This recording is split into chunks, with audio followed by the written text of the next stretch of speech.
Hello बच्चों, welcome to Arihant. इस video में हम लोग पढ़ने जा रहे हैं प्रोजेक्टाइल मोशन, उसके टाइम, हाइट और रेंज के रिलेशन के बारे में। So let's begin. सबसे पहले स्टार्ट करेंगे हम लोग flight time of a projectile के लिए। अब यहाँ पे दो रिलेशन आएंगे। एक वो टाइम जब बॉडी अपने बेस पॉइंट से मैक्सिमम हाइट तक रीच करेगी, और एक वो पॉइंट जो पूरे प्रोजेक्टाइल के मोशन के लिए ले रही होगी। तो दोनों रिलेशंस की बात करेंगे। अगर हम लोग पहले बात करें टाइम ऑफ मैक्सिमम हाइट, जब बॉडी अपने मीन मतलब बेसिक पोजीशन से, अपनी इनिशियल पोजीशन से पहुंच रही है अपने मैक्सिमम हाइट के लिए, तो रिलेशन आता है बच्चों टाइम के लिए, that is v not sine theta upon जी।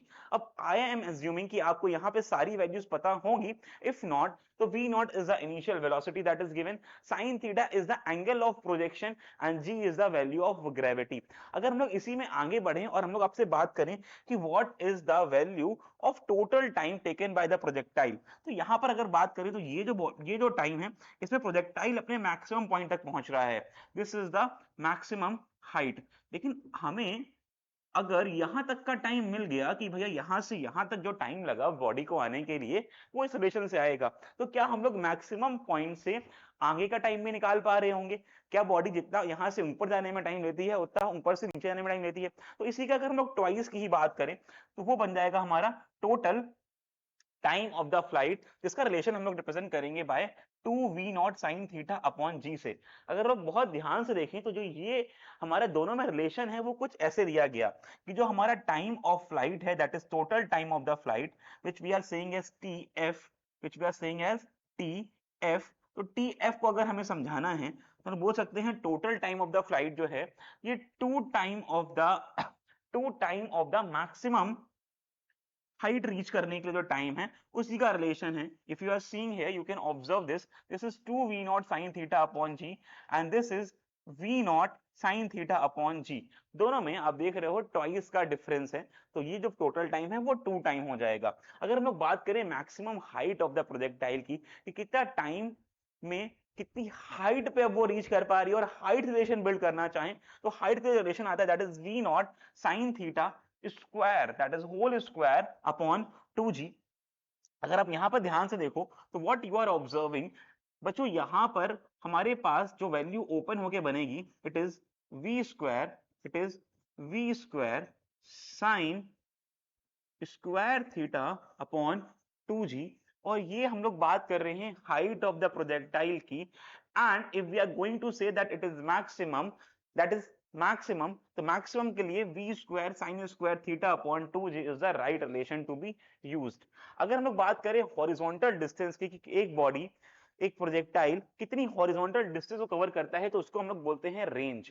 और अगर हमें रेंज का रिलेशन निकालना हो बच्चों, तो वो आता है v square sine 2 theta upon g से। अब ये सारे रिलेशन काफी सिमिलर हैं। यहां पर आप देख रहे हैं v square sine square theta upon 2g, यहां पर आप देख रहे हैं 2v0 साइन थीटा अपॉन जी, और यहां पर आप लोग देख रहे हैं v square sine 2 theta upon g. तो कहां पर कौन सी वैल्यूज यूज हो रही हैं, इसके लिए आपको इसको डिराइव करना, या फिर अगर आप सिर्फ और सिर्फ फाइनल आंसर्स की प्रिपरेशन कर रहे हैं, तो आपको ये रिजल्ट तो याद होने ही होने चाहिए एट एवरी कॉस्ट बच्चों। यहां पर आप देख पा रहे हैं v square sine 2 theta upon g is the final relation, जिसके संग हम लोग मैक्सिमम रेंज या फिर रेंज को निकाल सकते हैं। अब मैक्सिमम रेंज रखने के लिए हमें यहाँ पर साइन की वैल्यू को 1 बनाना पड़ेगा, because sign is maximum in 1। और यहाँ 1 बनाने के लिए अभी आप लोग समझ पा रहे होंगे कि थीटा की वैल्यू अगर हम लोग 45 डिग्री रखते हैं, तो this sine will become 90, this sine will become 90, और ये sine 90 is what you know is what 1। तो हमारा जो मैक्सिमम का रेंज बन जाएगा, it is v square upon g, या फिर v not square upon g। v not is the initial velocity and g is the value of gravitation here, जो यहाँ पर हम लोगों ने डिराइव भी करी है v स्क्वायर अपॉन g के फॉर्म में। तो these are the relation, these are very important relation for projectile in regards with the time, height and the range. तीनों को आप याद रखें, आपके लिए बहुत इंपॉर्टेंट होने वाली हैं। और लास्टली अगर हम लोग बात करें इनके कॉम्प्लीमेंट्री एंगल्स की प्रोजेक्शन के लिए, तो आपको याद क्या रखना है कि दोनों ही वैल्यूज में हम लोग चाहे कॉम्प्लीमेंट्री एंगल्स लें या फिर एंगल्स लें, two particles thrown with the same initial speed cover the same horizontal distance with the angle of its complementary, चाहे वो थीटा हो या 90 माइनस थीटा हो, दोनों में वो सेम रेंज कवर कर रहे होते हैं। ऐसा क्यों बच्चों? क्योंकि अगर आप यहाँ पे वैल्यूज डालें, अगर आप यहाँ पे वैल्यूज डाल के देखें एक बार, let's put the values here. अगर मैं यहाँ पर साइन थीटा की जगह थीटा या फिर 90 माइनस थीटा डालता हूँ, in both the cases, in both the cases, let's solve this together. In both the cases,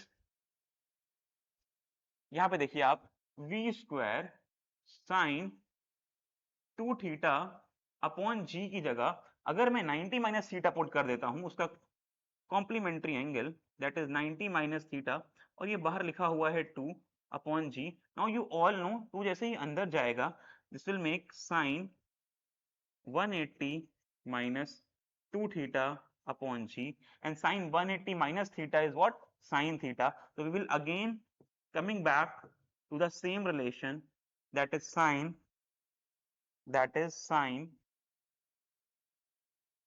2 theta upon g.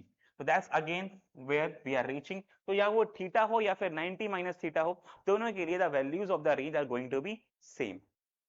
ऐसे ही जम के पढ़ाई करते रहिए। कोशिश करिए कि आप अब जो अपनी बैक एक्सरसाइज के क्वेश्चन सबको प्रैक्टिस करें। मिलते हैं नेक्स्ट वीडियो में, तब तक के लिए tata bye bye, see you all.